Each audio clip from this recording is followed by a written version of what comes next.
کیا یہ حدیث درست ہے قیامت والے دن جو بیماریوں میں صبر کیا جاتا ہے وہ اپنا اجر پائے گا؟ یہ بولنا جائز ہے کہ کاش میں نے دنیا میں کوئی خوشی نہ دیکھی ہوتی؟ یہ تو بالکل غلط ہے، کیوں ایسی بات کی جائے؟ اللہ سے بیماری مانگنا گناہ ہے؟ بالکل مانگنا گناہ ہے، حرام ہے۔ اللہ سے شفا مانگنی چاہیے، بیماری کیوں مانگنی ہے؟ صحیح مسلم میں حدیث ہے، ایک صحابی تھے وہ اتنے بیمار ہوئے کہ چڑیا کی طرح ہو گئے، ہڈیوں کا پنجر بن گئے۔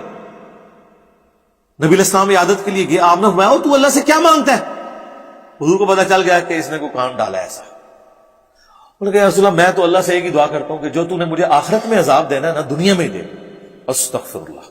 آپ نے کہا سبحان اللہ، اللہ پاک ہے، یعنی یہ جو تم عقیدے اللہ کی طرف منسوخ کر رہے ہو اس سے اللہ پاک ہے۔ تم میں سے کسی کی استطاعت ہے کہ اللہ کا عذاب جھیل سکے؟ وہ تجھے تو یہ کہنا چاہیے تھا اللہم ربنا آتنا فی الدنیا حسنہ وفی الآخرۃ حسنہ وقنا عذاب النار۔ اے اللہ ہمیں دنیا میں بھلائیاں عطا فرما، آخرت میں بھی بھلائیاں عطا فرما، اور آخرت کی سب سے بڑی بھلائی وقنا عذاب النار، آگ کے عذاب سے بچا لے، آمین۔ یہاں کہتے ہیں جو ایک بزرگ سن جی انہوں نے جواں پہیاں سن، جواں تھلے ڈگنی سن پھر اتنے رکھ لینے سن، بڑے گندے سن ترکے نو آیا کرو انہوں۔ دوسری طرف ہمیں یہ حدیثیں سناتے ہیں، صحیح مسلم کی حدیث ہے جی صفائی نصف ایمان ہے، تے بابے کیوں یہ جواں پال دے سن ہیں؟ اور جوؤں کی تو اتنی مخالفت ہے، بخاری اور مسلم دونوں میں حدیث ہے، ایک صحابی کہتے ہیں کہ میں احرام کی حالت میں تھا، میرے سر میں جوئیں پڑ گئی، نگاہ مار کے انہیں غائب نہیں کی تھیں۔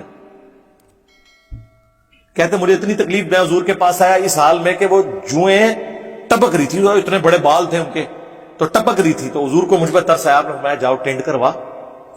آپ نے کوئی دم نہیں ڈالا کہ جوئیں ختم ہو جائیں، اس طرح نہیں ہوا، وہ کبھی کبھار کو معجزہ ظاہر ہونا ہوتا ہے، دنیا بقدر ایفرٹ ہے۔ آپ فرمایا کہ تم اس کے پھر عوض ایک بکری صدقہ کر دینا حدود حرم میں، چونکہ وہ یہ تو انہوں نے احرام کھولنے کے بعد کرنا تھا، اب تکلیف کی وجہ سے کرنا پڑا، اور اس کی وجہ سے امت کو مسئلہ سمجھ آ گیا کہ اگر کسی کو مشکل میں اس طرح کو کام کرنا پڑ جائے تو وہ کر سکتا ہے، بعد میں پھر دم دے دے۔ یہاں کہتا ہے کہ بزرگ جناب وہ جواں پہ ہی ہوندی سن، ترکے رہندے سن، اور یقین کرے جو لوگ یعنی پخانہ بھی کپڑوں میں کرتے ہیں نا ان کے پیچھے بھی لوگ ہاتھ باندھ کے چل رہے ہوتے ہیں۔ ہمارے جنم میں بھی ایسے لوگ موجود رہے ہیں، پتہ نہیں کیا کچھ ان کو مانتے رہتے ہیں یہ لوگ۔ پھر حضرت ایوب علیہ السلام کی طرف وہ جھوٹ منسوب کیا ہے کہ ان کے جسم میں کیڑے پڑ گئے تھے، کیڑا کو نیچے گرتا تھا اوپر رکھ لیتے، ایک کتنے لیے ہے اے سنیا سی اور سنیا تسی جو کچھ ہے نا غلط ہے، پہلے تو طے کر لو کہ جو بھی تسی سن دے ہو نا وہ غلط ہے، شاید کوئی صحیح بھی نکل آئے، اے بات پہلے طے کر لو کہ بالکل وہ الٹ ہے۔ تو کہانیاں بنائی ہوئی ہیں۔ اچھا باقی اس میں جو آیا نا کہ اجر پائے گا، بالکل اجر پائے گا آخرت میں، بخاری مسلم میں حدیث ہے کہ مسلمان کو کوئی تکلیف پہنچتی ہے، دکھ درد اندیشہ، حتیٰ کہ اس کے پاؤں میں کانٹا بھی چبھ جائے، اس کے عوض اللہ تعالیٰ اس کے گناہوں کو معاف کرتا ہے۔ یہ حدیث بخاری میں بھی ہے اور مسلم میں بھی۔ اور صحیح بخاری میں ایک حدیث ہے کہ جب کوئی شخص بیمار ہوتا ہے اور اس کے عمل میں کمی آ جاتی ہے، کمی سے مراد آپ کی اور میرے والی کمی نہیں، کمی سے مراد ہے کہ نوافل کم ہو گئے، اذکار کم ہو گئے۔ فرض نماز تو بخاری میں آیا ہے کہ کھڑے ہو کے نہیں پڑھ سکتے تو بیٹھ کے نہیں تو لیٹ کے پڑھو، یعنی نفلی عبادت وہ زیادہ نہیں کر سکتا۔ تو صحیح بخاری کے الفاظ ہیں، اللہ تعالیٰ فرشتوں سے فرماتا ہے کہ بتاؤ اگر میں اسے دوبارہ سے دے دوں تو یہ وہی عمل دوبارہ شروع کر دے گا جو اپنے صحت کے ایام میں کرتا تھا؟ فرشتے کہتے ہیں کرے گا، تو اللہ تعالیٰ فرماتا ہے پھر ٹھیک ہے، اس کے وہی عمل لکھتے رہو، بغیر کیے لکھتے رہو۔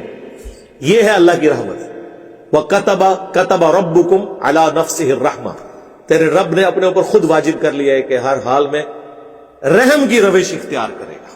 یہ ہے اللہ کا رحم۔ کہ حضرت ایوب علیہ السلام مسلسل 18 سال بیمار تھے، اے دیکھ لو معجزہ ہو گیا جی، چلو نہیں معجزہ بڑا لفظ ہے، کرامت ہو گئی، ساٹھیاں بھی ہو جاتی ہیں، اے غلط ہے جی، بیمار ضرور تھے، قرآن میں ان کی بیماری کا ذکر ہے، سورۃ الانبیاء میں ذکر ہے، باقی صورتوں میں، لیکن اور پھر اللہ نے فرمایا ہم نے ان کی بیماری دور کی، انہیں ان کی صحت واپس کی، اس سے زیادہ اولاد واپس کر دی، تکلیف سے گزرے۔ باقی کیڑے شیڑے کون سن پہندے، کہانیاں نے کیڑے پہندے، تھوڑے دماغ وچ کیڑے پے نے۔ پیغمبروں کے بارے میں پیغمبر کو کبھی کوئی ایسی تکلیف نہیں آئے گی کہ جس کی وجہ سے لوگ اس سے گھن کھائیں۔ یہ اگلا بھی واقعہ حضرت ایوب علیہ السلام کا ہے۔ بس جتنا واقعہ اتنا ہی میں بیان کر سکتا ہوں، باقی سفیان سے جا کے سنیں، جھوٹ سچ سننا ہے تو میرے پاس یہ ہے۔